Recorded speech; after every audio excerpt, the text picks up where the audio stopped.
Welcome back to another episode. I am Sticks. This is my best friend and co-host D-Lo, and we are Too Complex. We took a week off last week. We missed y'all, man, but we back with some more content. Before we get into the episode today, y'all know what it is, man.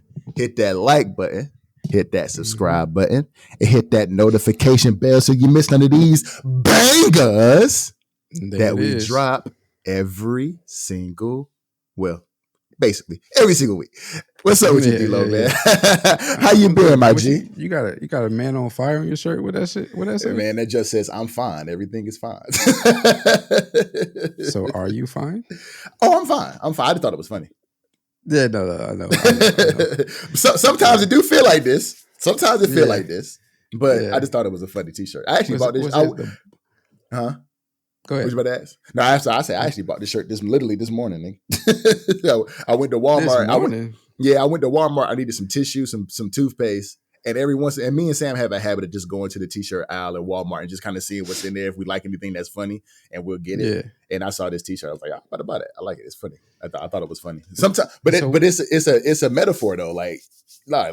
Sometimes it feel like this. Every now and then it feel like this. Yeah, but it's what's it? The frog in boiling water, like it doesn't know it's boiling until it's something like that. That's what that kind of is. That's basically it get too hot now. It ain't gonna be fun. Listen, if it get too hot, trust me, I ain't got to. Go meet the maker. Take me to the king at the pearly gates, asking to get in. Hey, my grandma in there, my mom in there. I need to go see them. I need to go see them. My uncle in there. You know what I'm saying? The ones that you put on earth to be my guiding, you know what I'm saying, to be my guidance. They was my guardian angels. Let me go holler at them real quick, Lord, please, if you don't mind. I need to, you know. And once I get in, you can't keep me out. Can't keep me out. Real quick. Let me holler at him real quick. Don't bring him to the gate. I want to go in and see him. Don't bring him to the gate. Yeah. What's up, though, bro? How you been? How was your last 2 weeks? How was this week? How's everything been? Last 2 weeks was cool, man. I mean, still getting ingratiated in the job. I got my first 2 wins this week, so I'm kind of happy about that. Yes, sir. Congratulations. I already told you congratulations, but congratulations again. Facts. Got the first 2 wins this week, so everything is moving along. Just trying to make sure trying to get into a flow of how to keep the success going. So that's basically what it is. Of course, as always, Sam, just, me and her is kicking it and making sure that I do what I came here to do, to Washington to do, and make sure I'm being a good dad, which, that's the easy part. But just making sure we're keeping things afloat, man, making sure everything is Gucci, man. How about you, man? What you had going on the last 2 weeks? I mean, I'm a homebody, so everything was kind of slow. I wasn't sick. That's a positive. Nigga, you know what I'm saying? Hey, what? What? I mean? The house was not sick. Not sick the last 2 weeks, so that's good. But a homebody, man. So just been chilling. We actually did go to my son's daycare, not open house, but like meet and greet, just to meet some of the people that be working there. That was cool. A lot of people, a lot of little kids running around. A lot of, this is mine, no, and so Dalen and a lot of the kids there, we found out all have been home with their parents for some time, and so like they're just now like really getting around other people, other kids their age. So I mean, that was interesting. I'm interested to see how he's gonna be when he starts to get around kids. Unlike his sister who was around kids all the time. Yeah, I mean, basically, since she was born, she went into the daycare. So I'm interested to see how that's going to be. And I can't really complain other than that. I'm not like you. I don't sell for a living, so it's no wins to talk about. But we win in life, though, man. We right there. We right there. We right there, bro. Yeah, I'm winning that life. I'm happy. I'm not content. Still learning and trying to get to a different place, another level in life. But yeah, I'm happy, man. I love it, man. Listen, man. So I saw something on Instagram. What's up? Before we get into it, what up? You saw something on Instagram. I saw something on Instagram, and I was gonna go into it, and I started to think about it, man. I'm like, man, my ego, this is my ego making me do this. Yeah. And I didn't. I was like, you know what? I'm not even really gonna get into it. So I thought differently of it. But what I will say is, I hate how social media makes us inflate ourselves and try to downplay other people just because you have a certain amount of followers, or your subscriber count may be a little bit bigger than the person that you've grown up with your whole life, and I wouldn't say your whole life, but you've had multiple conversations with. It ain't like multiple y'all just acquaintances. Multiple interactions. It ain't just like y'all acquaintances. I really hate how social media does that. I was gonna go a lot more in depth with it, but like I said, I thought last night. Yeah. I thought differently. I was like, man, that's not me. That's my ego talking. So I do despise social media for that reason, though, because we feel like we need to on certain platforms. We feel like we need to have a certain follower count, but then we follow only a smaller percentage of our follower count. Like our followers need to be more than what we follow. And so I really hate that. But we all are guilty of it, because I know I do it as well. And this is another reason why I was like, maybe I shouldn't do that, because I just realized that I had unfollowed some people or some accounts. It really wasn't people, some accounts that I get nothing from. And I don't have any interactions with, and have not had interactions with in quite some time. So I feel like we may feel like, because we have a history with somebody, they owe us their attention, and they really don't. So I thought differently of it. It was going to go a different route last night. Had we recorded last night, it was going to be it was going to be something totally different. But we can get back into that too whenever we get into one of the other topics later on. You know what I'm saying, as far as the inflated sense of ego and all of that stuff. But we get into that a little bit. But I saw something on Instagram, I want to say a couple of weeks ago, honestly. I was going to talk about this before we took the break last week, but did you hear that there has been a case of SA in the metaverse? Oh, yeah. If you're talking about the one that I think you're talking about, this is a year or two old. But yes, I have heard about that. Bruh, so the headline says UK police is investigating the first case of SA in the metaverse, victim left with emotional and psychological impacts. So I'm gonna read the first paragraph of this post, and it says the United Kingdom authorities are investigating its first case of the R word in the virtual reality. As reported in the Daily Mail, a child under the age of 16 was recently attacked in a VR game when her avatar was being gang R-worded by a group of strangers also in the metaverse. The victim experienced the attack while wearing a VR headset. She was not physically assaulted, nor did she encounter the R-word people in real life. Bruh. I'm laughing because I'm kind of shocked that it's crazy, because I thought something like this was going to happen. Because whenever these headsets came out, me and the people who I game with were saying that eventually, like with the metaverse happening and people being able to interact in real time with people from the comfort of their own home, and somebody was going to be weird enough to do something like this. I'm not shocked at all. I just there is VR. There's VR corn out there. If y'all know what we talk about, we can't say that word, but there's VR. There's all kinds of stuff out there in the virtual reality, man. And it's like entertainment. There you go. This VR adult entertainment. Yes, there's a lot of this kind of stuff out there, and I'm not surprised that I'm appalled that it happened. Of course, especially for somebody underage. And I don't know what the age of consent is in the UK, but I want to hope it's not 16, but I mean, shoot, it's the age of 16 in Atlanta, so whatever. But I'm not surprised. Because if you got weirdos that actually force themselves on somebody in real life, you got to think that it would be. I would have thought this would be like. I don't want to say it like this, but I would have thought it would have been a heightened sense of this in the VR world for people who think that they can just do this virtually and not get caught type shit. Like, you know what I'm saying? But this was reported on January the 5th. So this is for you said there was one a couple of years ago? Like this? Yeah. So when the metaverse first, when it was said that the metaverse was going to be a thing and people started to go into the metaverse with these different, I don't even really know what they're called. What they try to do in the metaverse is like they try to sell land and all that, and people are making money off of that. But I don't know what the virtual experience place. I don't know what they're actually called in the metaverse.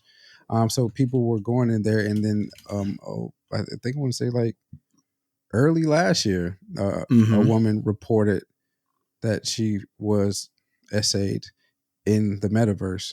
And I'm surprised you didn't hear about it.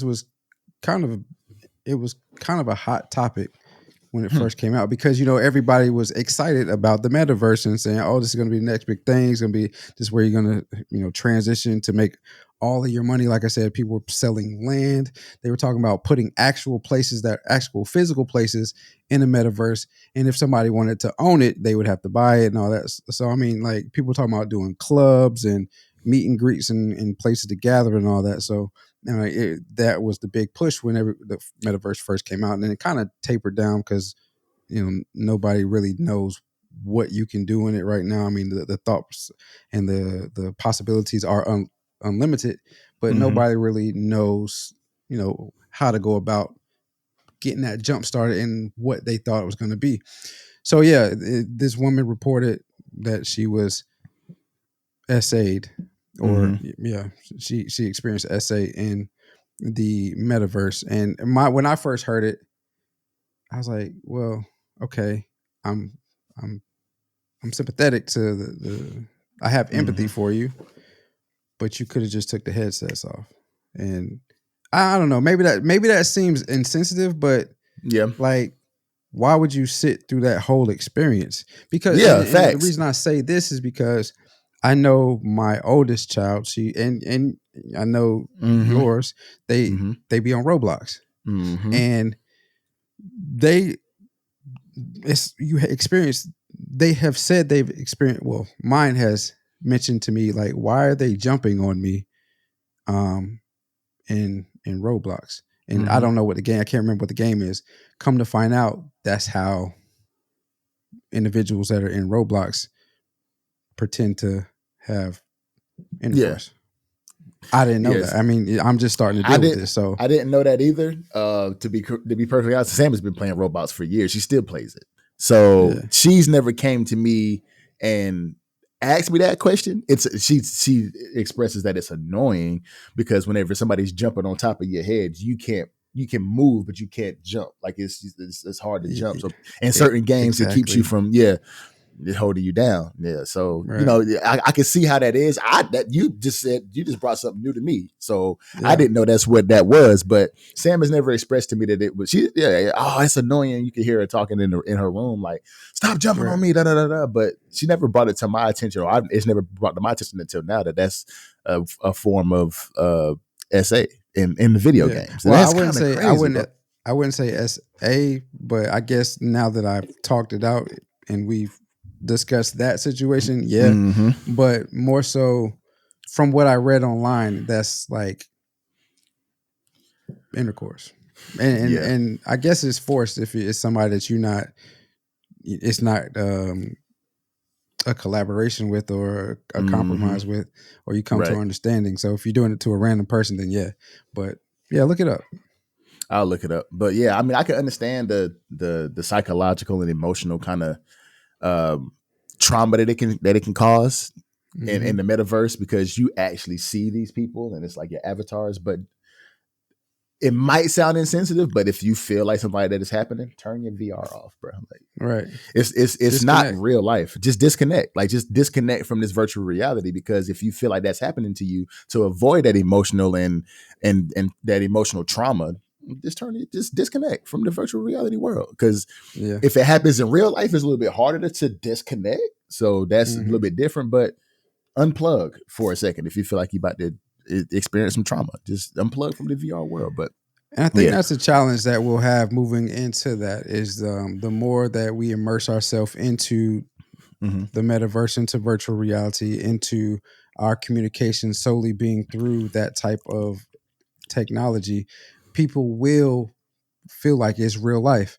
Man, they won't disconnect and they will continue to like engage in that type of stuff. And then that becomes their reality. And so you'll start to see a lot of the transitioning of the stresses and the anxieties that come with real life. You'll start to see it strictly come from there. And we'll have to have a whole new training with our psychologists, with our therapists, so on and so forth, of how to handle that, how to cope, help us cope with that.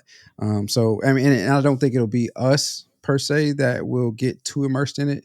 It'll be our kids that will be, because that's, like we were the first generation to really take in computers and internet in general, the internet age and whatnot. They'll be the first ones to really take in and take on virtual reality full time, like we did with the internet. And so they'll be the ones that have to deal with the trials and the pains of being new to a platform that nobody before you has really utilized. And so it's going to open up a whole new can of worms with a bunch of different stuff that we'll have to take advantage of. We'll have to learn to deal with that we haven't dealt with before. Yeah. So hopefully everything is okay with the young lady. And, she didn't get too much emotional trauma from it, but I can definitely see how that can be traumatizing. But moving on, man, talking about the things online and things going viral. So we all know Katt Williams went on the Club Shay Shay 3 weeks ago at this point, and he was going on talking about everybody. So the great Dave Chappelle, one of the greatest comedians of all times, some people's GOAT. Oh, I thought you didn't have nothing pop culture. We didn't do the getting old. Oh, we missed that. We did miss that. You know what? Smack it, flip it. Nah, it's all good. It's all good. Let's keep going. Let's keep going. All right, well, you gonna edit this out? Nah. We mess up. We mess up. Players mess up. But going into it, Dave Chappelle, who is a lot of people's GOATs, and he is one of the greatest comedians of all time, keeps it real in every situation that he's ever been in, what he talks about on stage. Him and D. Ray Davis got into a small debate. I wouldn't call it an argument, but a small debate at one of Dave Chappelle's stand-up shows that he was doing, small stand-up show. And he said that what he did wasn't good for the culture. D. Ray was arguing on Katt's side, saying that he shined a light on what happens behind the scenes and what happens in the game of comedy, and it's like a sport and it's competitive. And Dave Chappelle came back and said, well, what part of the game is ethering niggas? Like, hurt people. And he was saying that Katt Williams right now is a hurt person and he's hurting other people. He also goes on to say that he fucks with Katt, and what part of the game is fucking up another nigga's paper, basically. So do you agree with Dave Chappelle, or do you agree with what D-Ray said? What side are you on? You already know how I feel. I expressed this in when we originally talked about Katt, that while there's truth in what he said, while it was entertaining, while there was humor in some of what he said, why is it that our people always, when they're successful, or when they're trying to be successful, in this case Katt is successful, the people that he talked about have had success. They might not be as successful as him in some cases, or they may be more successful than he is, or perceived to be in some cases. But why is it that our people always have to go against each other? Why is there always beef? And I'm not saying that there aren't any public beefs in other cultures, but it's not as publicly known or as widespread as it is with ours. Like I said, when we originally talked about Katt Williams in the Shannon Sharp interview, and again, congrats to him, because I believe it's over 50 million views now. It seems like those beefs is widespread, and it's like right now we're talking about comedy. Mm-hmm. Next week we'll be talking about, or not even next week, tomorrow we'll be talking about some hip hop beef. Then there's some beef in sports or some fashion amongst blacks in or our culture. So it's just, to me, I feel like it was good for the culture because of the energy that it generated, and the amount of publicity that it got for Shannon Sharp and Katt Williams. And you know, like I said, Katt is on tour right now, but in general, it was not good for the culture because of how it's dividing. It's like, you know, you have it, this is a great example. Dave Chappelle, who rocks with Katt, as he mentioned, feels like it's not good for culture. D. Ray Davis, who rocks with Katt, feels like it was good for the culture. So it's just dividing. And I mean, I know if it wasn't this, it would be something else that divides us. But why does it always have to be stuff like this that divides us? Very true, man. I mean, and just like Dave said in that same stand up, he was like, you know, all of us are just trying to be in a better situation. And again, you know my side on this too. I am more leaning towards Katt Williams' side, because if I was in Katt Williams' shoes and I felt like people were going on a public platform, Club Shay Shay, like Steve Harvey went on the platform, Ricky Smiley went on the platform, Century Entertainment went on the platform. They all said things that were contrary to what I believed. If I'm putting myself in Katt's shoes, I would go on and have to defend myself too. I'm not going to let somebody come on and speak to millions of people on Club Shay Shay. He has, I don't know how many followers he has as of right now, but I do know that the Katt Williams interview is at 55 million views right now, which is insane for 3 weeks. That's crazy. But I will say that if I was on Club Shay Shay has 2.5 million subscribers. If I got people in my same profession, in my same lane, coming on here and telling what I feel like is lies and it's attacking my character, I'm going to come on that same platform and I'm going to tell you this is what they said. I'm going to tell you the truth, or I'm going to give you at least my side of the story. So I don't blame Katt for doing what he did and going on and speaking what he thinks is his truth. But I also do agree with Dave Chappelle, and just to say, like, look, bro, like we all are in the same profession. We all are black. We need to stop, like D'Lo said, dividing each other, dividing our culture, because we are and I think it's more amplified in our culture because we're such a proud culture. We're such a proud culture, and we always like we're the type that's not going. I mean, not resentful, but resilient, persistent, exactly. And we're not going to let nobody talk down on us. Like, nah, you gonna say that behind my back, and I got to come out and tell the people what's the real. And I got to, at least, it's 3 sides to the story. Your side, my side, and the truth is somewhere in the middle. So I'm going to at least let you spoke your piece. I'm going to get my piece, and then we can decipher what the truth is.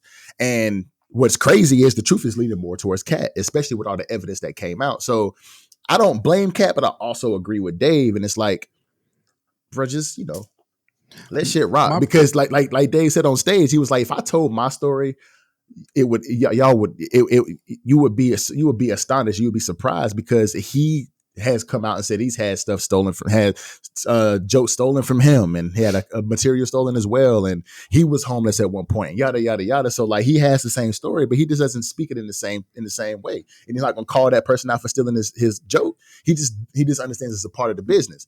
So I mean, I get both sides. What was you about to say? No, I was just going to say, my only thing is I agree with you when you said certain individuals. Again, I know that Said was asked about the Katt Williams, because him and Katt have had some beef for some years. Yeah. So when he went to Club Shay Shay, I know that he was asked about that.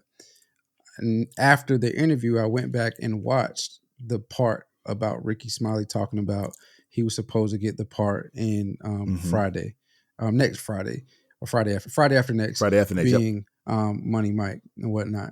So I can understand them two individuals, him, clearing the air and correcting what they said. But as far as the rest of everybody that he talked about, Dave said it in the discussion he had with D. Ray, it's like he was talking about people that hurt other people that did nothing directly to him. So makes sense. Yep. For me, like, you're telling the truth. You're being a truth teller. Everybody likes to use that term now, but why are you doing this? Very true. And that's why I said what I said when we first talked about it. It's got to be something in it for Katt to do, for Katt to gain. He's on, and the first thing that I automatically think about is he's on a comedy tour right now. He goes on a platform like Club Shay Shay, who before this he wasn't at 2 million subscribers, but he did have a strong viewing. He averaged, I believe he said, like 2 million views. This thing popped to 50 million views. Now everybody's like, oh, let me go see what else he's going to talk about at his show. And I'm not saying that was his intent. I don't really know. Yeah. We don't know. We can only speculate. But, when it comes to stuff like this that we're still talking about 3 weeks later, you have to try to figure out what was the motive for him to do that. And okay, yeah, you told your truth about 2 individuals that discussed you on that same platform.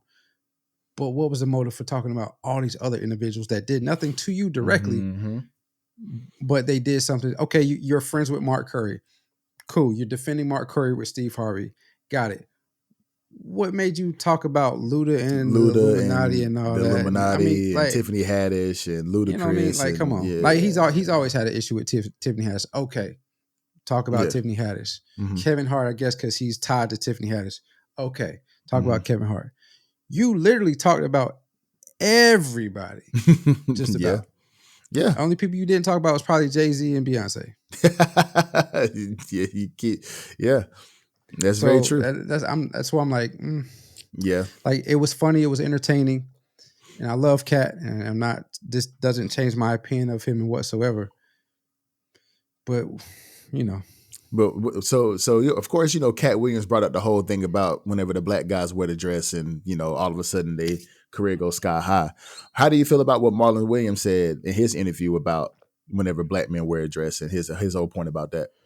Did you see that? I mean, yeah, I did see that. And I don't know, I'm on the fence with that because I do know for a fact that, I can't say for a fact, but I do know that there's a such thing as called buck breaking. And that stems from slavery, where the most powerful slave was emasculated in front of his peers to send a message to the rest of them that if you try to get out of line, this is what's going to happen to you, right? And so in Hollywood, they say that this is a form of buck breaking. Buck, I'm saying buck, not butt. Buck breaking. Right. And, in order to move to that next level, then this is what you have to do. I mean, there's not really a coincidence in most cases. Everything is not coincidence. It is a reason that comes behind it or a reason for it. Right. But these individuals have to choose to do this. Like Katt said, he chose not to do that. He has not wore a dress. Yeah, he did. Kevin Hart? Williams wore a dress? Katt Williams. I thought you said Kevin Hart. I'm sorry. Go ahead. Yeah. My fault. Katt Williams. Yeah. And so, I mean, Kevin Hart wore a dress on SNL. I haven't seen him. Yeah. I haven't. And so this is another thing. I have not seen any of those type of roles in any movies that he's played. True.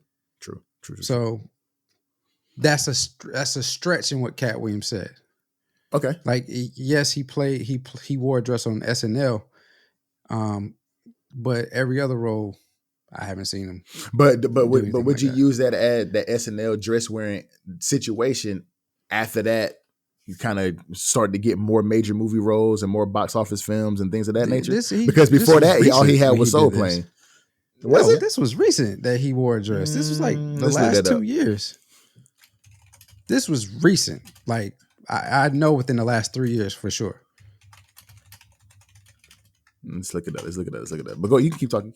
Yeah, I just feel I'm on the fence with it because, like, I do know that was a thing. That was a form of buck breaking, and it just transitioned when was it, D-Lo?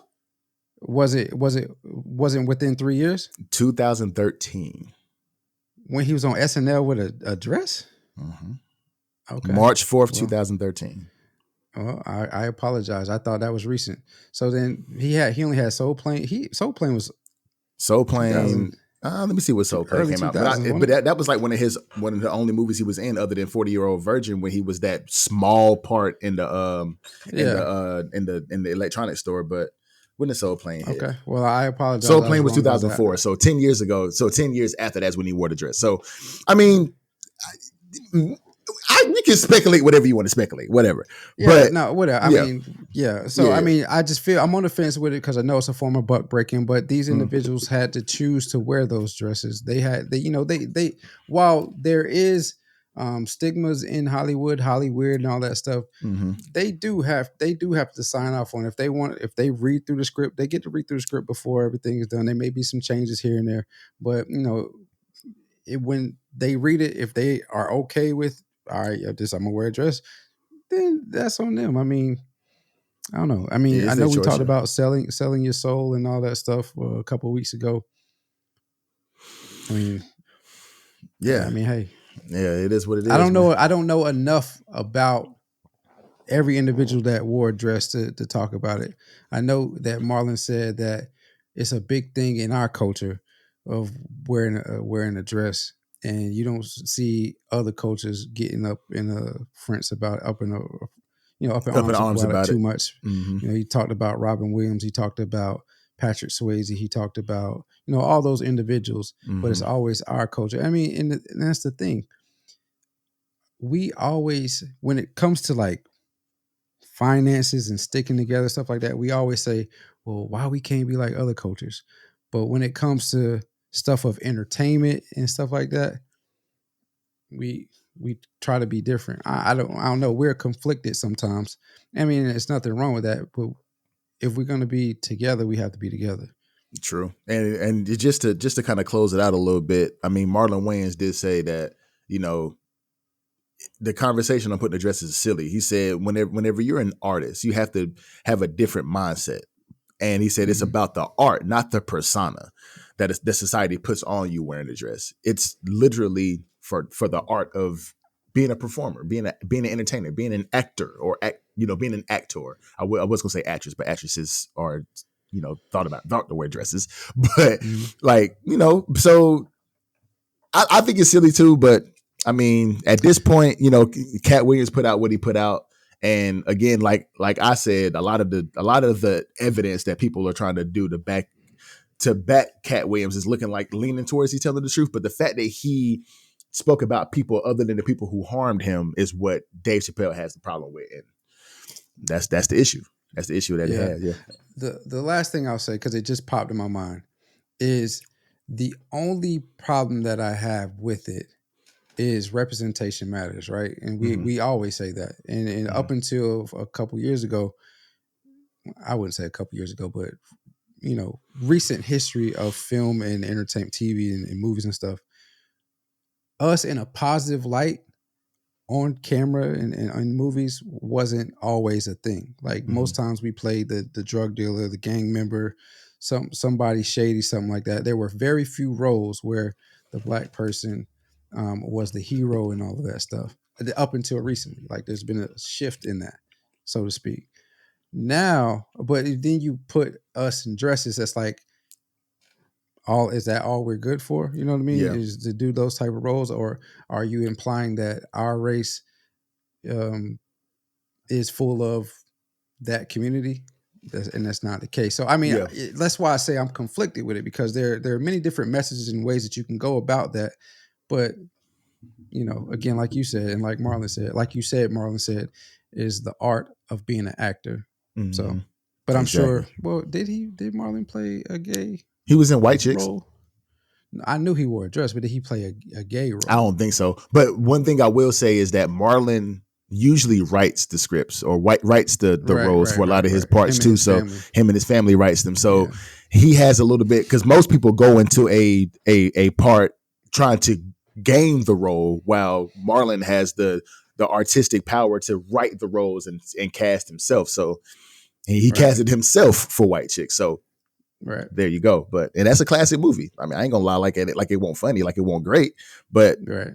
there is a stigma behind a lot of things. And like he said, our culture puts a little bit more of a negative on that on our black men wearing a dress, and opposed to other cultures putting on theirs. So yeah, it is what it is at this point, man. Do what y'all do, man. I ain't the one to judge. I'm not judging y'all. Shit, if it's funny, it's funny. You know what I'm saying? I ain't that type of guy. So yeah. What we doing about getting old, D-Lo? We're gonna go back to that. Yeah, let's go right into it. All right. So I mean, to me, it's just funny how we shun, and when I say we, I mean social media. Again, we talked about the metaverse earlier. Right now, our reality is social media, so to speak. Mm-hmm. So it's just funny to me how we shun getting old, right? Mm-hmm. So and how a lot of us aspire to do great things, but when it comes to being old, there's like a negative connotation to it. Mm-hmm. So my question to you, Sticks, is, or just in general, is why is that? Why do you think we shun being old or looking at old as not a bad thing, but not something that we? Yeah, it's hard. It's just we shun it. Why is that? Man, we all know, man. Father Time is undefeated. Unless you LeBron James or somebody who's still playing like he's 22.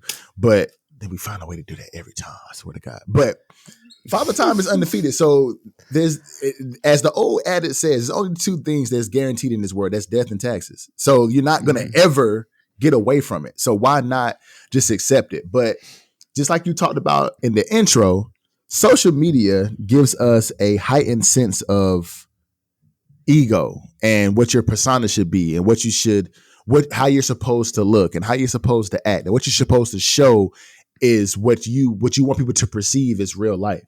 So you have a lot of people going through a lot of different procedures and processes to keep themselves looking a certain way.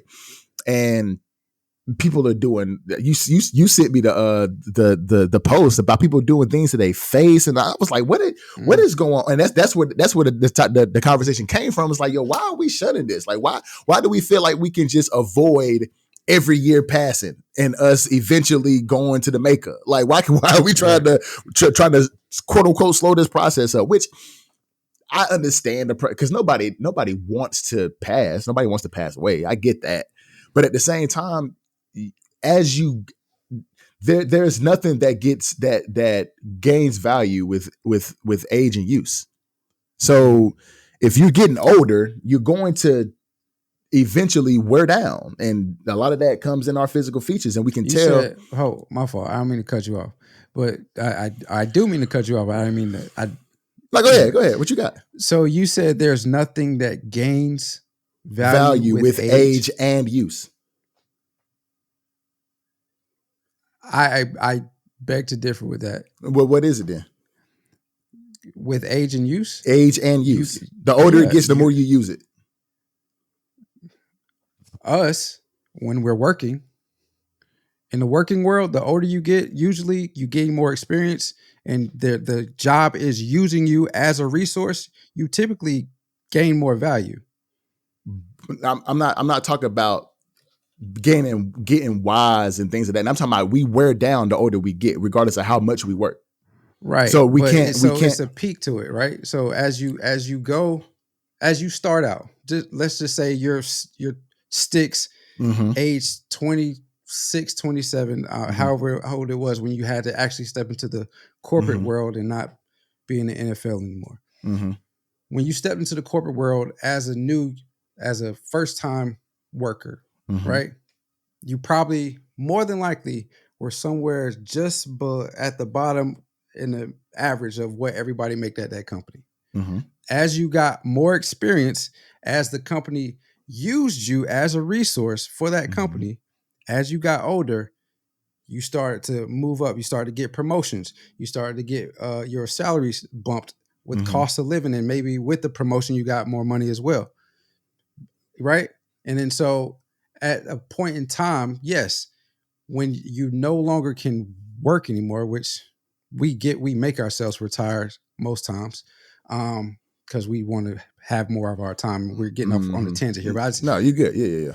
So, I see your point though. Yeah. I see your point. I see your point. But what everything else, yes, you are right. You drive a car off the lot. As soon as you drive it off the lot, it depreciates. iPhones, they depreciate. All that. Okay, all that. Yeah, the products is what I meant. What was what I said to say? What product? Yeah. Ain't no product.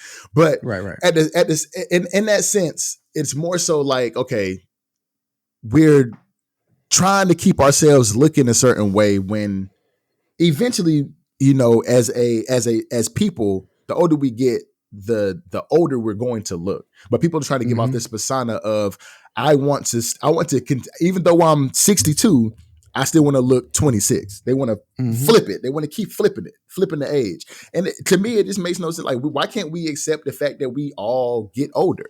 Why can't we accept the fact that we all grow up? Why can't we accept the fact that we all eventually at some point going to see the king? Like, I don't understand it either, man. It's just like people, I think it's a lot of insecurity. I think it's a lot of social shaping to the fact of, you have social shaping. I like that. Yeah, it's a lot of social shaping to the point of you have like the all these beauty standards out here for a lot there's a bunch for women, but there are some for men too who want to keep up this look of, what is attractive and what the women want or what the men want. And it's to me, it's just weird. What's your thought process on it, G?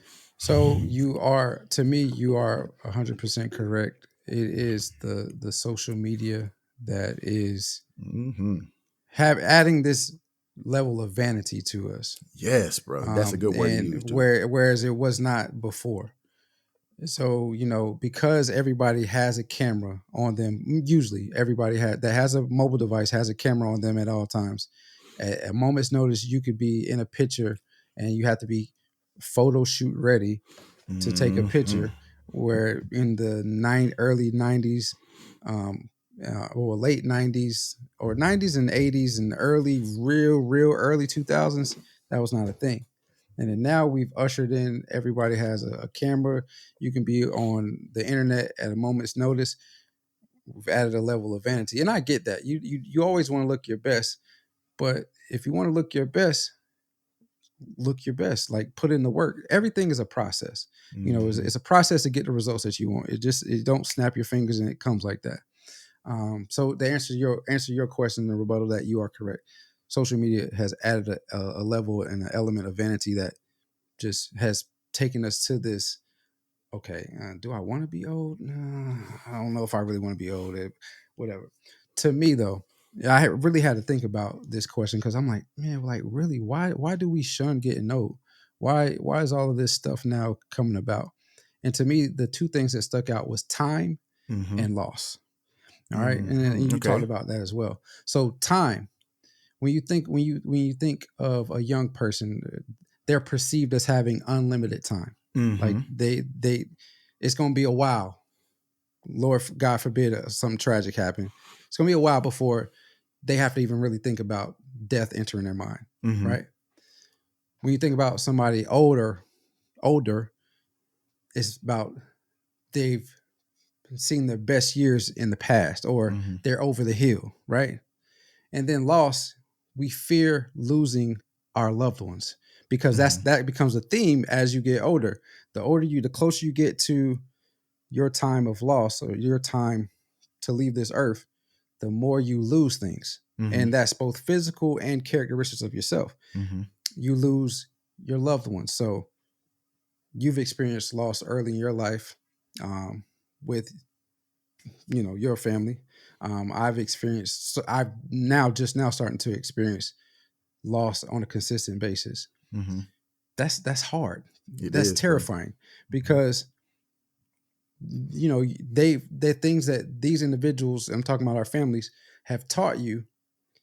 You now lose them physically, but those memories are also something that you have to hold on with and look at them, think about them in that light and wondering what would happen, if you went through a situation, you can actually go to them and talk to them. That's no longer there. Yeah. You also lose your looks. You lose your hair. You lose your body. Gravity starts to take control of your body. Sometimes you may even lose your mind. So death, time and loss are two things to me that's like, other than social media, is we fear death. When realistically we fear death. So those two things to me is the reason why we shun getting old, because we have to now think about when past 35 or past whenever that time frame is, to when death becomes a real thought process for you. Mm-hmm. We have to now put our thought into that. Whereas when you're young, you don't really think about that. It's You not really something don't. that you put too much thought into. And then another thing is the younger generations shun, so to speak, older generations because they're trying to make a space for themselves. And the only True. way that they can do that is they have to kind of usher out the older generation, because the longer we clog up everywhere they want to be, the more they have to create their new ways, in which a lot of them have with Mm-hmm. social media. But the industries in which are looked at with respect, our generations and generations just above us are clogging those industries up right now, because we still have to make a living for ourselves and our Mm-hmm. responsibilities as well. Exactly, man. And I mean, it's one thing, like, whenever people ask me what I'm afraid of, the number one thing I tell them is I'm afraid of being a bad dad. I don't even tell them I'm afraid of death, because I know it's inevitable. Like, I know it's going to Right. happen. I know whenever that time comes, it's going to be like a gut wrenching feeling, like, damn, this is, you know what I'm saying? Like, I know it's going to bring some kind of fear to my heart. But as of right now, we are at that halfway point when we start to think like, well, damn, we right there, like we midlife, Right low there. key, like we ain't having no crises, but we right there at midlife. So it's like, Yeah. should we start? Is that something we should start thinking about? But when it comes to fears, I fear letting my daughter down. That's the one thing. Yeah. That's the only thing I'm afraid of. I'm not afraid of anything else but being a bad dad. But at some point in life, maybe 15, 20 years down the road, I might be like, damn, I'm about to be that time. Like, you know what I'm saying? But I'm not necessarily afraid of it, because I know it's coming. But there's people like we having this conversation right now that's like, they really trying to turn back the clocks. And it's like, there's no Father Time don't let you do that. You can't take that No. time back. Only way you can take that time back is, just like D-Lo was saying, is that when we get to a point of retirement and we want to have more time or regain some more time in our life to be with family and friends and just enjoy ourselves, that's when we can do that. But up until now, like, bro, we gotta be able to work to get there. And there's nothing that you can do, not even by grafting your face or BBLs or, waist censure or boob jobs or, removing bones and doing all kinds of stuff that people are doing to make themselves have the appearance of looking younger. That doesn't change the fact that you're still 50. Like, you might try to look 25, but you're still 50. So, I mean, it is what it is, man. I mean, I don't understand it. You it. said that. What? About the getting the surgeries, and then you said 50 specifically, because the American Society of Plastic Surgeons reported that in 2019, surgeries increased pre-COVID by 19%. But in 2022, which was 2 years ago now, the top demographics to receive procedures age-wise, the top was Generation X, which is 40 to 54. They took up 45% of procedures. Sheesh. The next one was baby boomers, who is 55 to 69. They took up 30% of procedures. And so that's 75% right there. That's crazy. Yeah. Which that's crazy. Next came the millennials. So what it proved, I mean, obviously the younger you are, you probably typically don't, your parents probably won't allow you to get the plastic surgeries and stuff like that. So the older you are, the more autonomy that you have to make your own decisions. But the way that lines up is funny to me, because 10 years ago, 15 years ago, these type of surgeries weren't widespread. So the baby boomers weren't really getting involved with it. And but now it is. And so Generation X, the 40 to 50, they're like, man, let me go ahead and, you know what I'm saying? Let me go get some cool Scoldman type stuff like that. Exactly. And the baby boomers are finally coming in. And then we're getting past the age where we don't look how we used to look. It's like, all right, let me go ahead. But do you see yourself doing something like that though, D-Lo? I don't personally. Nah, I don't. I'll never say never, because the more this hairline start to leave, it might I got a little something going on too. I ain't gonna hold you. I don't need that. I mean, nah, man. I understand that we get old. Some people age gracefully. Some people don't. True. Some people also could age gracefully if they choose different lifestyles, or if they ate better, if they worked out or whatnot. So it, like I said earlier, it's a process. Everything's a process. You're not going to get anything with a snap of a finger. So if you want something, I guess you do go through a process if you get those procedures. But I mean, if you want something naturally, that ain't a process. Then you got to go through the heat, you know what I'm saying? And work to become what you want to become. Now, it might not help your face, you know, but if you feel like your face is a little bit fatter and fuller, you could lose a little bit of weight, and then your face would slim up a little bit. See, that's the thing, you know though, D-Lo. We're in the age now where instant gratification rules everything, bro. I know. Nobody wants to work for that gratification.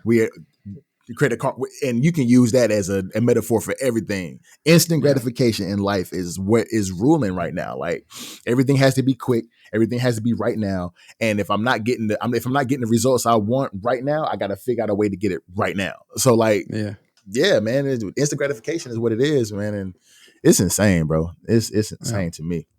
It is. I just thought that was funny, man, because like I said, I sent you that post where these people getting all this stuff done to their face. They were like, I really don't even know how old they were, but their faces were older looking. And then they get the surgery with the skin tightening, and I mean, they did look young, but they look weird as I don't know what. Look weird as I don't know what, D-Lo. Like it was crazy looking to me. I ain't gonna lie to you, G. Yeah, it's like, man, listen, you're gonna be old. You can look 20, but if your life here on Earth is 60, when 73 or 79 for a woman hits, it's typically when the average age of death for women. When that hit, you can look like you 36, but your body gonna be 79, and you're gonna be, you know what I mean? You're gonna be with fact. Jesus. You're gonna be with the Maker. Take me to the King. Head ass. Jesus. That's a fact. How you gonna say take me to the King and then say, man? Oh, I'm sorry. Talking about this. That's the title of the joint. Take me to the King, head ass. Oh my God. That's crazy. Oh man. What we got next? Well, I saw something else on social media, D-Lo, where I don't know if you've heard of what I didn't mean to do that, but I don't know if you heard about what Taraji P. Henson was talking about, right? As far as her in general, but how actresses, especially Black actresses, are being underpaid in the industry. And I saw an interview, I saw a snippet of an interview where DJ Vlad was calling out Taraji for complaining about being underpaid. And his quote was, "No one wants to hear a millionaire complain about money when you living in a $7 million house and you're worth $12 to $15 million." Now, what I took from that that okay, I get what you're saying, DJ Vlad. I understand that 100%, because people like ourselves who are normal people, average, everyday working people who have never seen $12 million in our life and don't live in a $6 million house. I get that. But whenever you are a A-list actress and what you're saying is that you're not getting paid what you're worth, I can honestly also understand what Taraji P. Henson was saying about not getting a raise of her pay over the past decade. And she's been one of the biggest actresses that can sing, can play a serious role. She hasn't been typecasted at all. She can play all types of roles, and she hasn't had a raise in her pay at all. So, like, how do you feel about what Taraji said? Do you agree with DJ Vlad or do you disagree? I mean, so DJ Vlad is the wrong person to send that message, just because everybody says he's a culture vulture as it is. True so shit. For him to say that, but then he takes advantage of our community, of our culture, he's the wrong person to say that. I think there is a little bit of validity in what he said, just for the fact, because just for the reason that a lot of the 99%, which in America, if you make over, I think in the average is $500,000 or so, that puts you in the 1%. Now, we talking about top one of 1%, then you're talking about a whole different type of money. Yeah. But the average individuals in America, they don't make $500,000 a year. So when you talk about millionaires making that type of money, it kind of goes on deaf ears. Mm-hmm. But when we talk about getting what you're worth, that's something that everybody can relate to and should pay attention to, because if they're doing it to her, what makes you think they're not doing it to you? You know what I mean? So I definitely hear and heard Taraji P. Henson when she said what she said about not getting any type of increase in her pay for the roles that she has been in, and with her being the type of actress that she has been in the Black community for the past decade, starting out with Baby Boy, I believe was her first role. I could be wrong, but I think Baby Boy was her first role, and then I think Proud every Mary was movie one of her after first that. roles too. Yeah.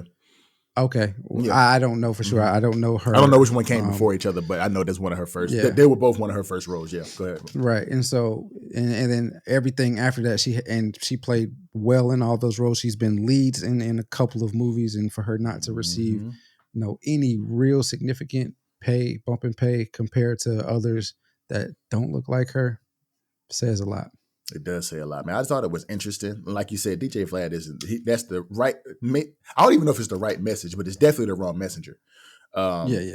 But it was just interesting, man, because you can hear somebody. I don't want to say she's crying out for help, but she's definitely advocating for all actresses to make more money in the industry, and that's one of the reasons why they were on strike for so long over the past year or so. So yeah. Yep. It was just interesting to see him say nobody wants to hear a millionaire complain about money, which is true, but that's not what she was really complaining about. It's more so about, hey, man, over a decade, I've been getting paid the same regardless if I had a box office hit or if something went straight to DVD. I've been getting paid there's been, in all of the roles that I've had, I have not gotten a raise in my pay in over a decade. And that is kind of weird to see that somebody of her status not getting paid what she's inevitably worth, to be honest with you. So I just thought it was interesting. I thought that was an interesting topic. Yeah. What else we got? I thought you had another one. That was it for my entertainment, but go ahead. We're not doing that. Okay. Jump in. I know I messed up. I know I messed up the whole flow with jumping into Dave Chappelle, but that's on me. It's all good. Go ahead. All good. So 2023's best rapper is none other than Jermaine. Our boy Jermaine Cole from the Jermaine 2-6. Cole. You feel me? So how you feel about that, man? How you feel about J. Cole being named 2023's best rapper? This shouldn't have been the first time. This is what I will say, honestly. But from the way he killed everything he was on in the year 2023, I think this was inevitable that he was going to be best rapper of the year. Because it's like, bro, literally, there was no song that he was on that he didn't go crazy. Like dead ass go crazy. And it's been a long time coming for Cole, man, because he has literally been one of the best rappers out probably since 2017, 18. He's been regarded as one of the at least top 5. So it's been a long time coming for Cole, man. Proud of the homie from the hometown, dog, like putting on for Fayetteville. And man, we gotta get Buddy on the show at some point, man. We gotta find a way. Gotta find a way. He said in that Gucci song, dang, I always do this. I hate that I do this. That I have something in my head, but I can't really flesh it out as much as I want to. But I know he said low key something. I'm gonna ask for big bucks on the feature. So if we go get him on, we gotta have some. We gotta have some. I mean, but he said he ain't doing no favors. Yeah. He probably won't do that to us. Well, you and him, y'all basically grew up together. I don't know him like that. We definitely know of each other, but we don't know each other like that. So I definitely, I'm not trying to put it like that. But if I can't get in touch with him, I have to holla at Uncle Demi. Be like, yo, bro, like.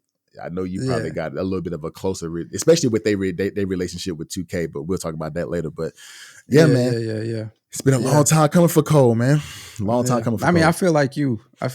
I wouldn't say long time coming, but for last year specifically, if it wasn't him, who else was it going to be? Because I mean, he didn't have an album out, but everything, like you said, every feature that he was on, he absolutely murdered.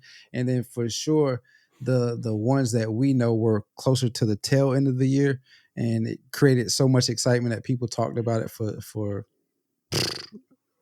3 weeks, a month or so. And then right after that, he got on a track with Drake, and the feature that I'm talking about that created such a buzz was with Lil Yachty, The Secret Recipe. Mm-hmm. But then he got on a track unexpectedly. We didn't know he was going to be on the track with Drake, First Person Shooter, and murdered that. And then he came with something else too. And then I think he also, he was on the joint with Lil Durk, All My Life with Lil Durk, and he murdered that joint. And even Lil Durk was on the interview and was like, "Yo, like that might as well have been his song because he straight bodied me on that song for real." So like, Drake, I mean not Drake, but J. Cole is such a his material is so conscious that it, of course, is going to bring some kind of thought process to everybody who's listening, especially if you into conscious rap yourself, and I know I am. And it's and you just reminded me of something that I told you I was going to talk about at the beginning, but we're going to get into it after this. But bro, he has that type of artistry within his rap that's going to be thought provoking, and that's what a lot of people are missing in the rap game these days. Is like you have a lot of unconscious babble that we listening to now that's just like spin wet mouth. We got this a lot of unconscious babble that we're listening to now that doesn't really take any talent to put out. Like when we talked about bending over, letting our coochie breathe, that what are we talking about here? But you got somebody like J. Cole that's literally having you listen to the music and decipher what he's talking about, because there's so many underlying messages that he putting in his music that you really got to think about when you talk when he's speaking. So he deserved it, bro. He dead ass deserved it, dog.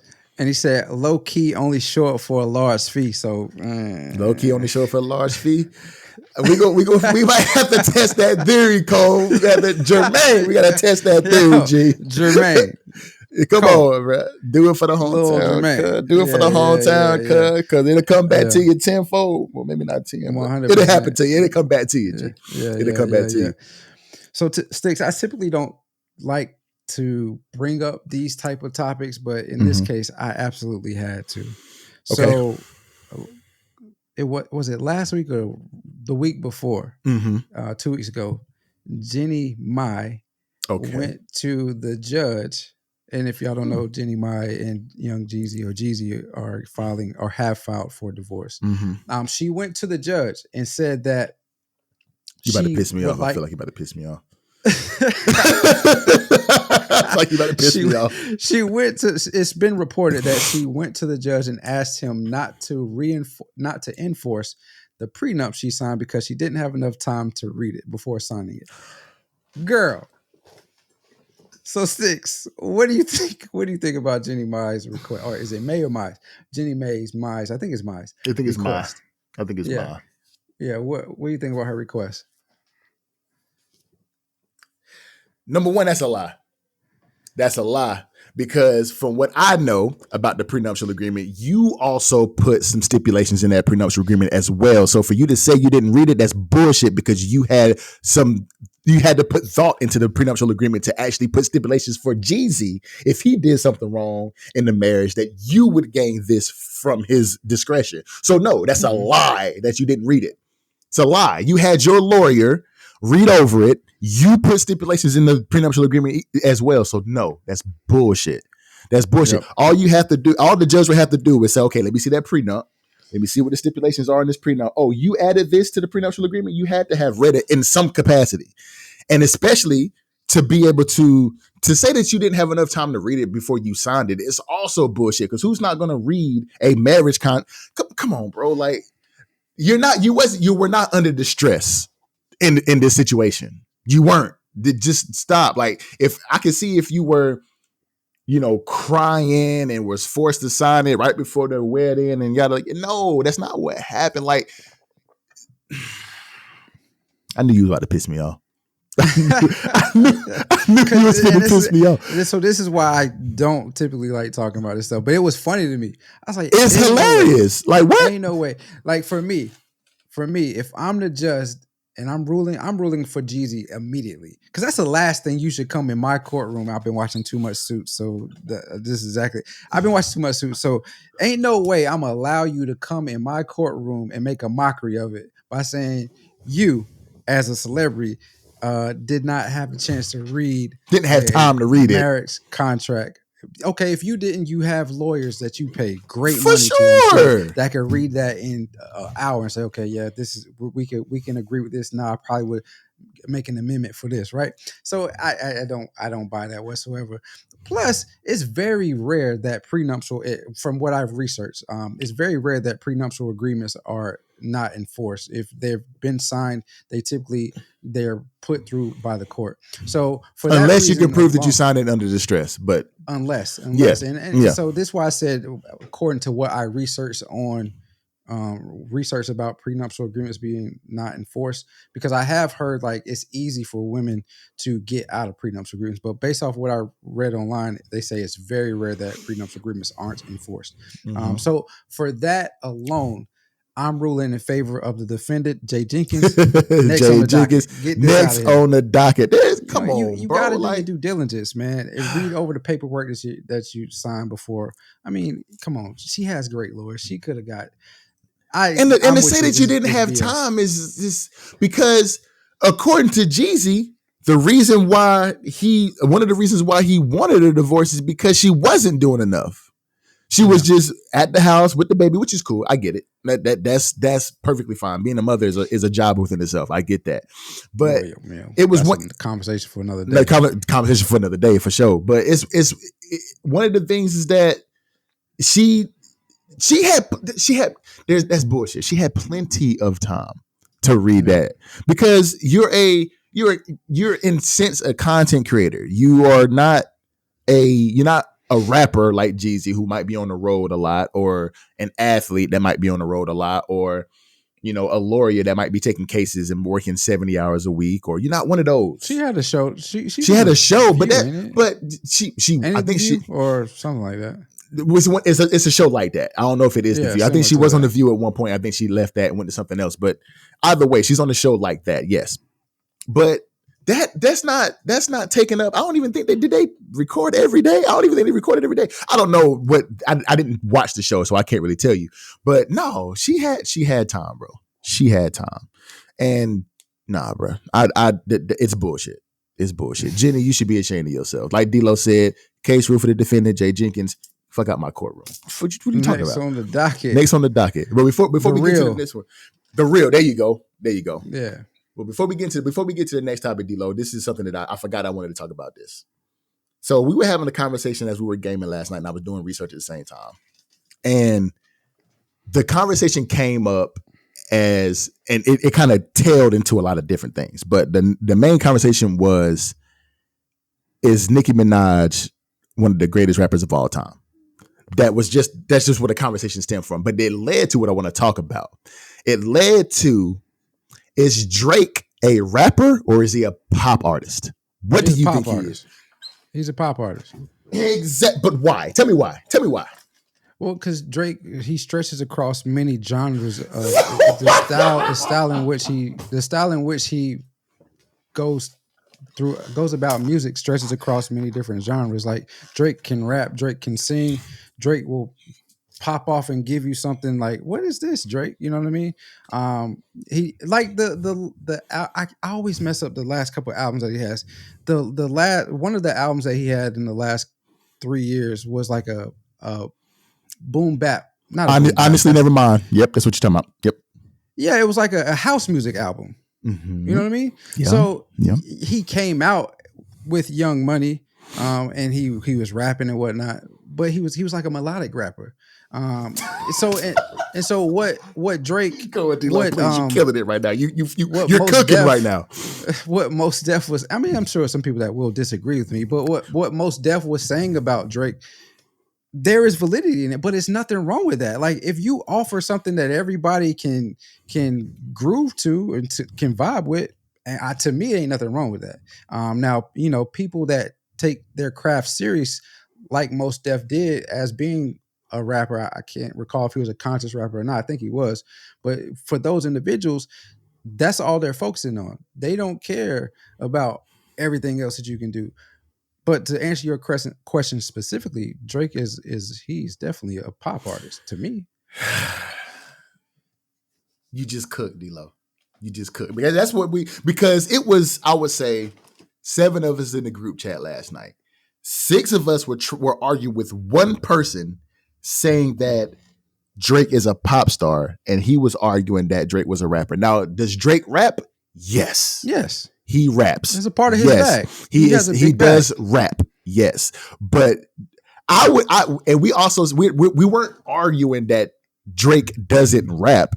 We were arguing that he was a pop artist. He has a singing element to his game. He has a rap element to his game. He has dabbled in singing. Some of his songs, like just hold on, was a full ballad. Just about. You have him trying to rap in the Jamaican culture now and the Afrobeats culture now, and like he covers so many, like you said, so many different genres of music that he is a pop artist. Then he tried to say, okay, well, we tried to define what pop music was, and of course the schematic definition of pop music is popular music, but he was like, well, you can say that about anybody. Anybody can do pop music. Lil Wayne did popular music. Everybody thought his music was popular. I'm like, bro, problem, that's not what we're saying. This is the problem though. The problem is that when the origins of hip hop was not popular, it just happened in the last 15 years. Exactly. Agreed. Rap and hip hop has crossed over into mainstream and is widely accepted. But before that, it was not. So if you look at it through the lens of what today's standards are, okay, a person would say Drake is a rap artist. But from the origins of hip hop and popular mainstream music, Drake is a pop artist. And that's what we're trying to tell him. Like, bro, Drake actually has told you in a song that he is a pop star. How are we arguing this? Like, what are we talking about here? Like, why are we having this argument? But he was like, well, Drake sings, but he does more rap. And I was like, well, if you think about it, a lot of his songs that you think he rapping, he's also singing in that motherfucker too. So we was like, there's about a 60-40 split. A 60-40, 70-30. That's what, and we said the same thing last night. You weren't even in the conversation and you agree that it's a 70-30, 60-40 split that he raps to sings. He does 60% rap, but 40% of his music is singing. So you can even find songs where you think he just rapping, but he has a melodic tone to his rap. So he is a pop, bruh. Like, thank you, D-Lo. You cooked. You fried right now, bro. Like, thank you for proving the point as a non-biased opinion that wasn't even in the chat last night to say that, yes, Drake is a pop star. Thank you, D-Lo. I mean, put it this way. And I know what I just said about rap crossing over into mainstream culture, but when a person is being compared or is on the heels of chasing Michael Jackson, excuse me? Hello. He's a pop star. It's like, what are we talking about? We're talking about the king of pop. He's chasing him. We're chasing him. What do you mean? Yeah. I don't know. But he was just on his heels, screaming to the mountaintops, Drake is a rapper. I was like, okay, yes, he raps, but he's not a rapper. Yeah. Nah, not a rapper. Yeah, that was it. That was my spiel. But yeah. But not rap-ish. He rap-ish. But he ain't no rapper. Well, shoot, let's talk. We talking about what people are and what people aren't. Recently, the GOAT conversation, it stays in the comments and stays on the minds of people all the time. And just to start this right now, we're not going to have the conversation. But Go ahead, D-Lo. Go ahead, D-Lo. Now we're not going to talk about who is the GOAT. Right. We're going to talk about a person that wants to be in the conversation of being the GOAT. So Kevin Durant wants more respect being put on his name when it pertains to the sport of basketball. When asked why he isn't widely involved in the GOAT conversation, Durant responded with a question of his own. Why shouldn't I be? That's the question you should ask. Why not? What haven't I done?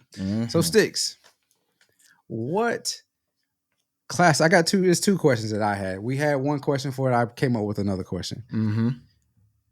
What classifies a person to be the GOAT? Is the first question. Mm-hmm. Should KD be included in the GOAT conversation? So, to answer your first question, the classification of the greatest of all time, there are so many conversations about what classifies you being in this conversation. There's so many standards that classify this conversation. Mm-hmm. My problem is that a lot of these conversations, the people who are having them are not being consistent in their conversation. Mm-hmm. So you can go the stat route. You can go that route. You can go accolades. You can go the effect that they had on the game of basketball. You can go so many different routes with the GOAT conversation. My problem is that you just got to be consistent. When you pick a side, stay on that side, right? Yep. So I was watching Gilbert Arenas podcast. I was watching No Chill Gil. Are we gonna say the same thing? We probably are. I was watching No Chill Gil, and he had Rashad McCants, and he had why am I drawing a blank on buddy name? Who else was it? Kenyon Martin. It wasn't Kenyon Martin in this one that I watched. It was Brandon Jennings. Brandon Jennings. It was Brandon Jennings. So the conversation went in every direction that I just named. It went from to the effect on the culture, the what you had on the culture. It went to accolades. It went to stats. And whenever you have it, like I said, whenever you have in this conversation, you have to stick with a side. So Rashad McCants started off by talking about Jordan being low key, talking about him being sexy, low key. He was the cute the handsome black guy that had the earrings and the necklaces, and he was just the face of basketball and yada yada yada. Then Kendall Gill, I'm not talking about Kendall Gill. We talking about we singing in this motherfucker now. Then Gilbert Arenas was talking about Kendall Gill played basketball. Who am I thinking about this? Who am I talking about? Johnny Gill. Johnny Gill. Johnny Gill. Come on, bro. Hey, again, players fuck up. But look, but I'm all over the place. But listen, So, but Gilbert Arenas was talking about stats. And then at first, Brandon Jennings didn't even want to get in the conversation. I ain't having the conversation. I'm just chilling. Yeah. But then whenever Gilbert Arenas started spitting out stats, now all of a sudden Rashad McCants want to get in the stats conversation. Bro, like what is it? Is it his effect on the culture? Is it stats? What is it? So when you're talking about the GOAT, and I agree with what Gilbert Arenas said in his podcast, that when you talk about the GOAT, it's got to be two chasing one. If you're not in them top two, you're not in the conversation. I agree with that. Because if you are LeBron chasing Mike, they're in the conversation. If you're not there, then you're not there.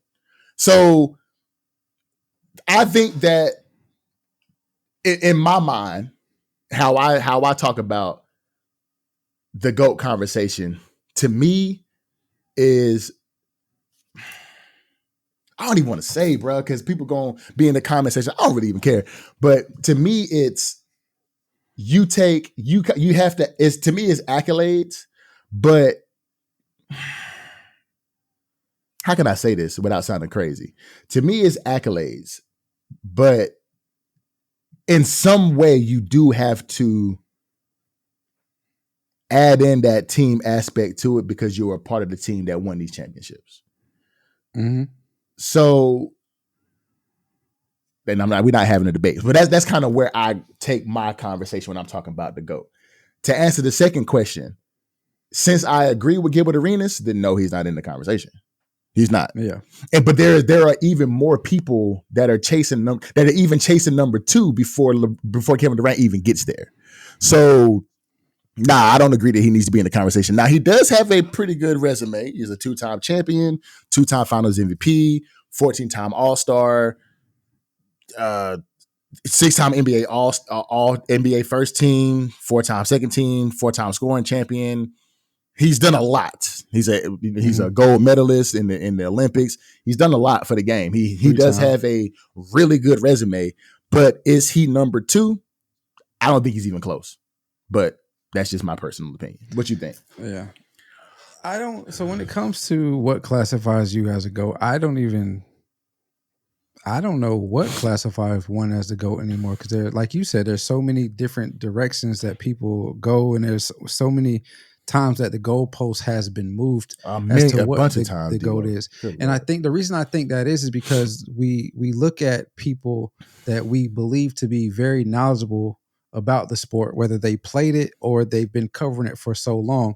We look at them and we listen to them, and they use their emotions to come up with why this person is should be considered a GOAT or in the GOAT conversation, rather than their logic and rather than facts. Yeah, right. Since we listen to them, it skews the views of most individuals, right? Mm-hmm. Because when you listen to people talk, it's stuff that they've heard. Whoever, insert name that's on TV or on podcast about what the GOAT conversation is. Case in point, you were talking about Gilbert Arenas and Rashad McCants. Just so happened it was a different podcast. On this podcast, Kenyon Martin was on there, right? And Gilbert was trying to they were having the GOAT conversation, and Rashad McCants was responding to Stephen A. Smith talking about something with Kobe and how Kobe can't be in the GOAT conversation anymore. I saw that one too. I think he puts LeBron over, and Rashad was responding saying how he doesn't even, if we're talking about the GOAT from here on out, he's not even going to consider Jordan and Kobe to be in the GOAT conversation, because they're just those guys. Like they don't even, you can't even reference them anymore. Like, so now we're going to talk about something completely different. But it moved away from stats and was just who is the better player. Skill, who had the better skills. And so to me, that's like, if we're talking about who is the best player, who is the GOAT, and we're going to talk about just their overall skills, if we're talking about just skills, how do you determine who the best player is without including stats? Because if that's the case, then the best player, the GOAT, probably never played in the NBA. They probably was in Rutgers somewhere. You know what I mean? So like, for me, we can't keep. We gotta come up with some standards or something that defines what can get you in, at least get you in the gate for being a GOAT, right? And then from there, base it off of all of that. Okay, based off of this, these persons are in this GOAT conversation. Now, out of them, who is the GOAT? And then from there, there's never going to be. Always going to move. It's all the goalpost is always going to move. There's never going to be a strategic. There's never going to be a set checklist. Okay, they check all of these boxes, then they deserve to be in the conversation. But then when you check all of these boxes, which person's personal achievements is better? So like, if you can go and say, okay, I'm looking at these two people check all of these boxes. Boom, boom, boom. All these boxes are checked. Okay, now, which one had more? Which one achieved more? And you can always look at that, whether it's Mike, whether it's Kobe, whether it's LeBron, whether it's Shaq, whether it's whoever they putting up here in these top 3 or 4 people that's having this conversation. Then we have to figure out how to keep the goalposts stationary. Nigga, like stop moving this motherfucker, because the GOAT conversation is never going to end as long as there's no set boundary for what it is. Like what constitutes the GOAT? And bro, it's never going to stop. It's never going to stop. It's insane. Yeah. So for me at this point, I think people are just finding any little detail that they can to promote or demote people as being the GOAT. And so for me, I have no idea what classifies somebody as the GOAT, and the goalpost is forever moving. As far as Kevin Durant is concerned, when you look at his stats specifically, I'm going to say no. And I think KD is a great player. I love watching KD. I love watching KD play too. He's been top in the league since he's come into the league, right? But nobody, and he said this, and it's some validity in it. if you remove the Golden State championships, what does he have? Right? And I know 100 years from now, when he's no longer here, when Bron's no longer here, Jordan's no longer here, you look at their stats side by side, you don't know who did what or who was a part of what team and this and that. Nobody's really going to care. It's going to be like, oh, he had a great career. But since we're living in it right now, everybody's going to look at KD and say he can't do it by himself. He had to go to the winningest team of in a single year to get him a championship, and the team that just beat him. So I mean, he does have great individual stats. You know, the 4-time scoring champion. I don't even think I looked it up.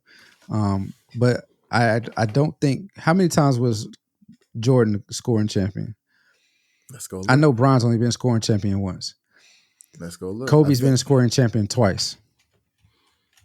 So, you know, he's been 4-time scoring champion, 3 Olympics, 2 finals MVPs, league MVP, rookie of the year. Kobe was not a rookie of the year. Iverson Michael was Jordan has won the most scoring titles with 10. 10. Okay. So, I mean, and this is why, and so for me, this is why I always say 7 in a row. God. This is why I always say 1A, 1B with him and LeBron. And we're not going to have that conversation right now. No, we're not. But because you to be the scoring champion 10 times in 7 times in a row, and he played what, 13 years? So 10 years he was a scoring champion. I mean, what? No, what's that percentage wise? 13. That's like about 80%. 76%. Close to it. Yeah, almost 80%. Yeah, 76% of his time in the league, he was scoring champion. I mean, Jordan played 15. Jordan played 15 seasons. He played 2 with Washington, but okay, so 15 seasons, and he was a scoring champion 10 times. 10 times says a lot. Says a whole lot. Yeah. So for me, I can't say based off of his stats that he is a GOAT, right? But you look at his impact, and that could be a different conversation, because before KD came in the league, somebody his size, I know he classifies himself as a small forward, and he's 6'10", 6'11". The brother is 7 feet tall, handling the ball, shooting the way he does. That was unheard of. Now we have Giannis doing it. Now we have Wemby doing it. Chet's doing it. We have all these taller, slim guys in the league that can handle the ball, shoot like a point guard, and that's because of KD.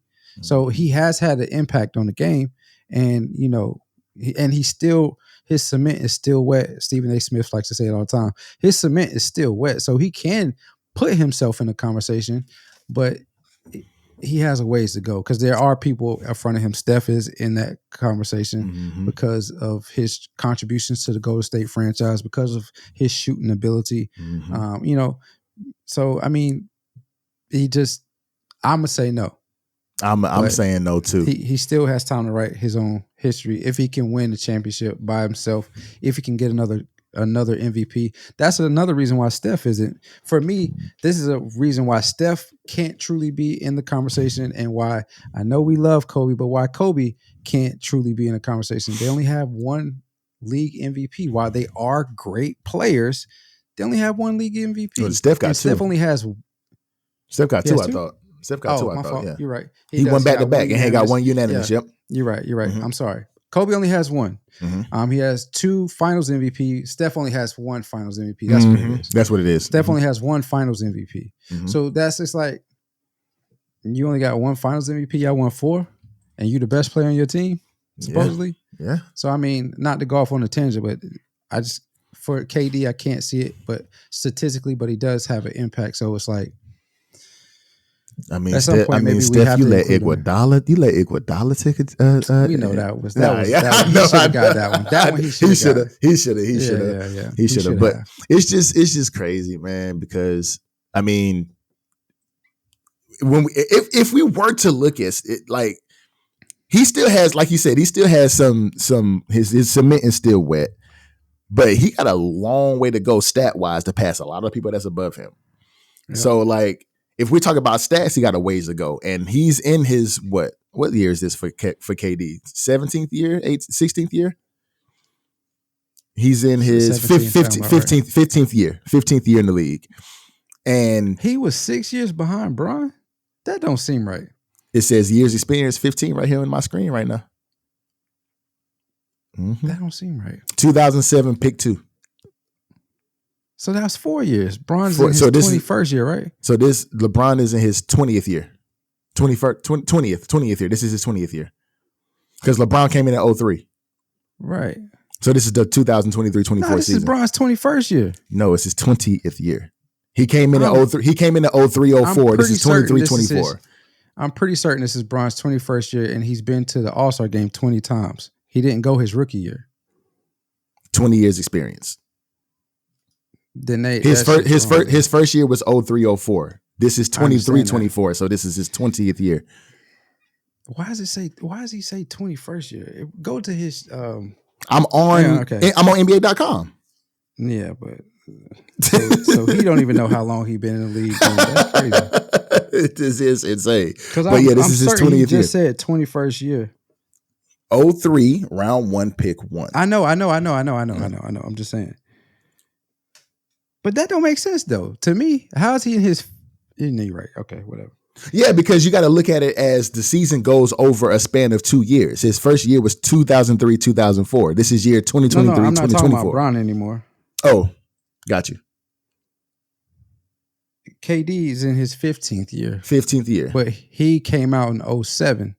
That's 4 years from 03 to True shit. So this might, true shit. But look at that stats though. Like he got some ways to go, especially to catch LeBron if you talk about points, because LeBron probably gonna end up with 42,000 points before he done. That is fucking crazy. It's insane, ain't it? And then, but Kevin Durant is literally 12,000 points behind him right now. So like you have a ways to go, especially if he's still putting numbers on that. He gonna end this season with 40,000.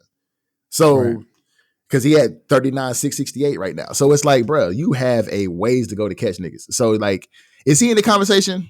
Nah, not to me personally. But I mean, but he has a reason to say what he says, given the accolades that he has done. But is he a Hall of Famer? Absolutely. But is he the GOAT? Nah, he not. But I mean, that's the thing. Like we said with Steph, when he said that he was the best point guard of all time, what else is he supposed to say? Exactly. Especially playing how he's been playing forever since he's been in the league. KD, of course, I'm gonna say. Yeah. Why am I not in the GOAT conversation? Yeah, exactly. Yeah, it makes sense.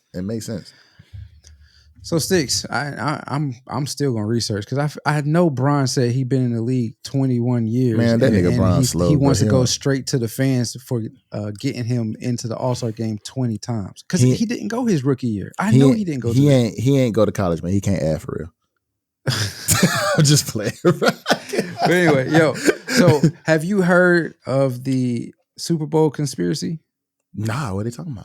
I'm sure you have, but you just don't refresh my memory. On November 7th of last year, 2023, the Twitter account NFL Memes tweeted a picture of the Super Bowl logos of the last 3 years, including this year's, with the captions, "Has anyone noticed this?" and the pondering emoji face. Mm-hmm.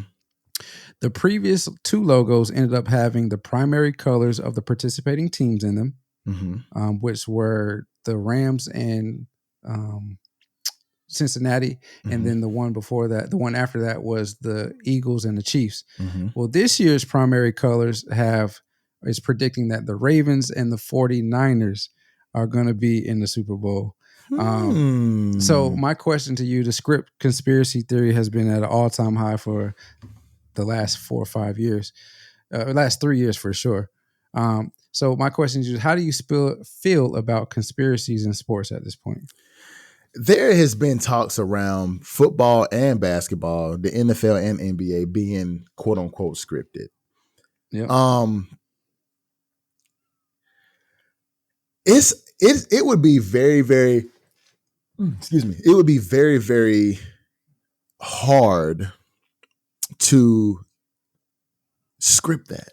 I feel like I don't personally believe in the script. I mean, I make jokes about it all the time, but I don't personally believe in the script.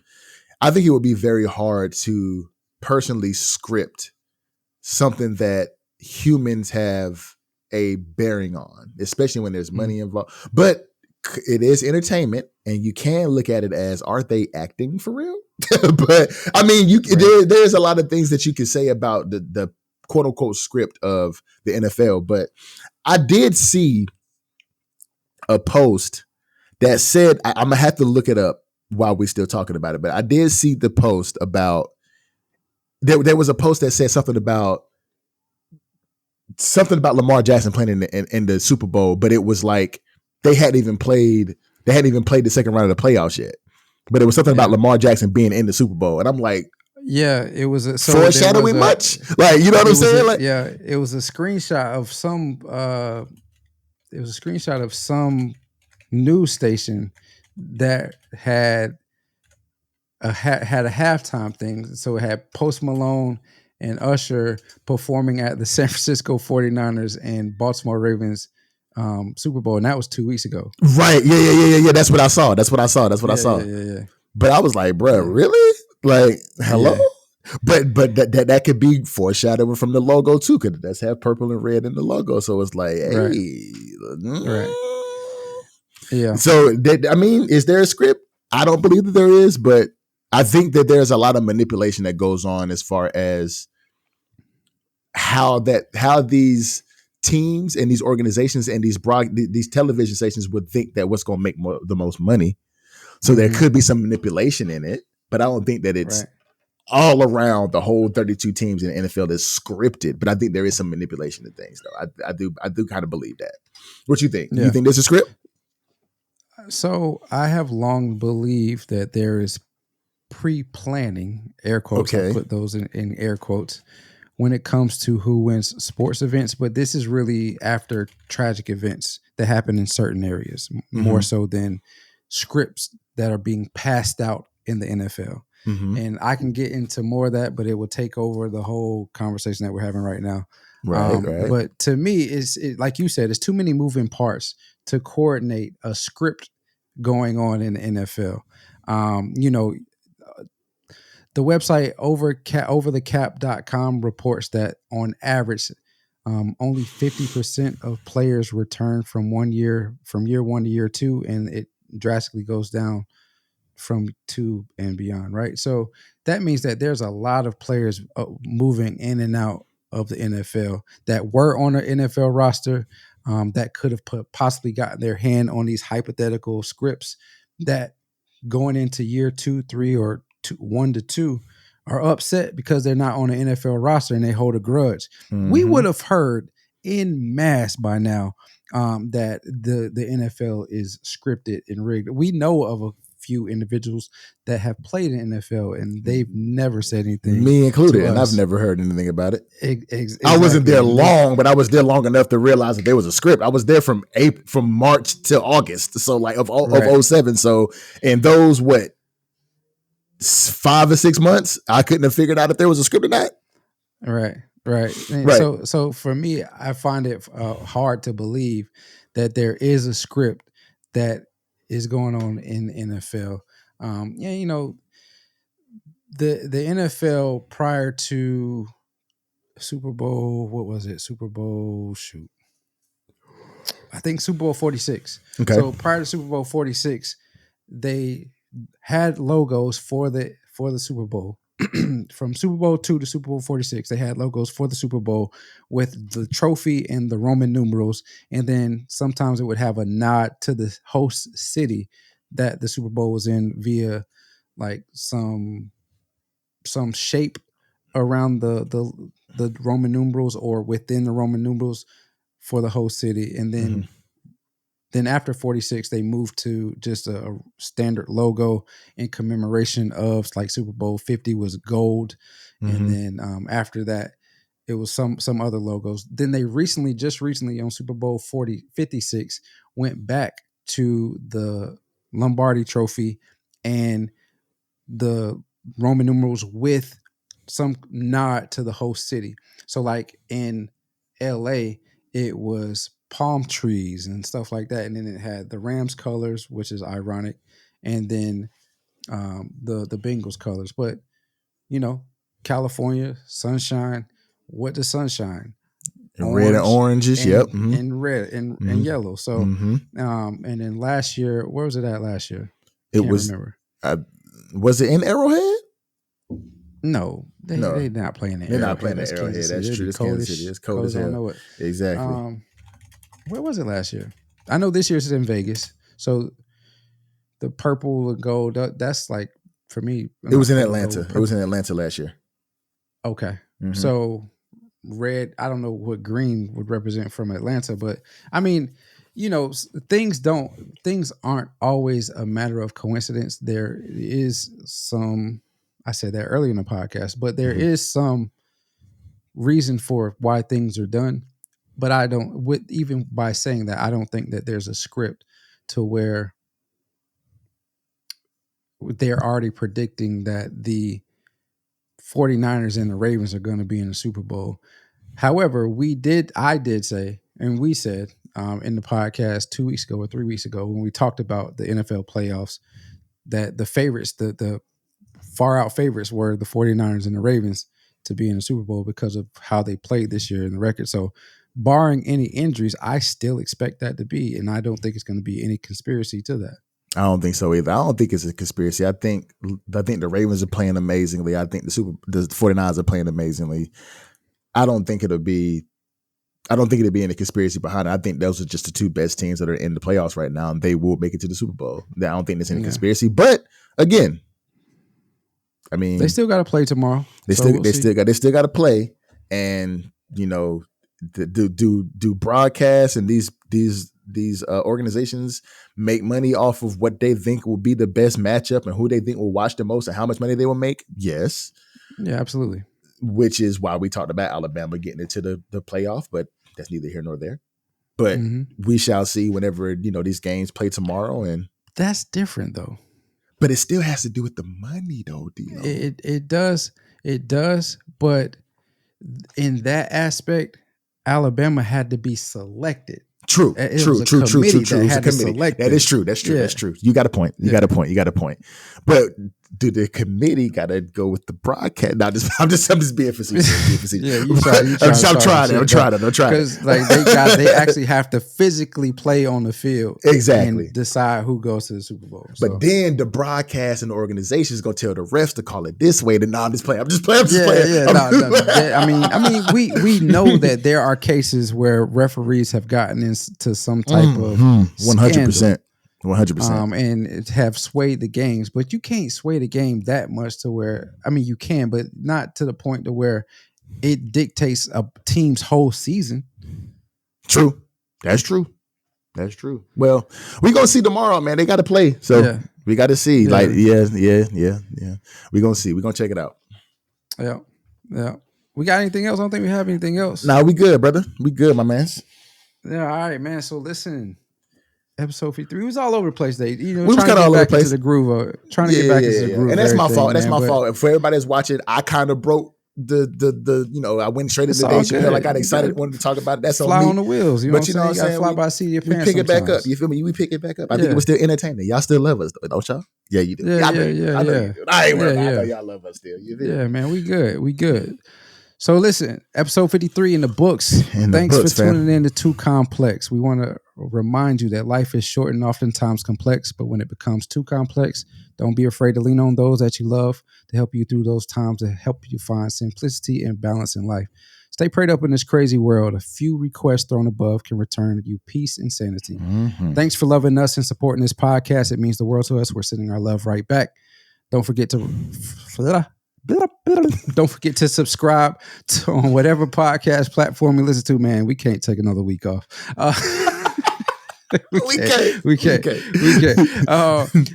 Don't forget to subscribe to whatever podcast platform that you listen to, and also follow us on all of our social media platforms. That's YouTube, Instagram, Threads, and TikTok. And as always, if it ain't too complex, it ain't complex at all. Until next time, we'll see you when we see you. Salute.